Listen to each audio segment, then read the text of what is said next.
went from a world of miracles and a world of prophecy to a world where we weren't having that experience anymore. So it's important to realize that we and the Greeks came to very different conclusions about the fact that we were no longer living in a world of prophecy, meaning the whole world was having a spiritual experience in what we'll call the Age of Mythology, where the Greeks interpreted that experience as the gods of Mount Olympus. That's how they interpreted a very real experience they were having. We, I think, had a truer interpretation because we had a direct connection to the creator and author of history who gave us the Torah.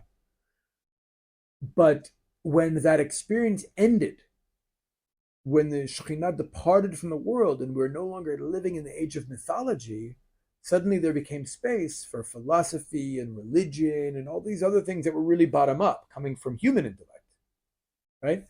And the Greeks basically said our ancestors were morons. They were fools. How could they believe in Zeus and Ares and Aphrodite and Hercules and all this stuff, right? Nonsense. The Jews didn't do that. The Jews said our ancestors were right. They had a real experience. The fire really did come down from the sky and consume korbanot. We really did have prophets walking the earth, right? But that experience ended for now. And we need to prepare ourselves and prepare the world for when that experience comes back. And that was the real conflict between Athens and Jerusalem in ancient times. And and we can say the Maharal understands that when the Greeks, Yavan, was able to defile the Heichal, but not the flask with the seal of the Kohen on it, you can also understand that metaphorically, that there was a sector, there was a small part of Am Yisrael that was still connected to prophecy and was still able to fight back against Greece.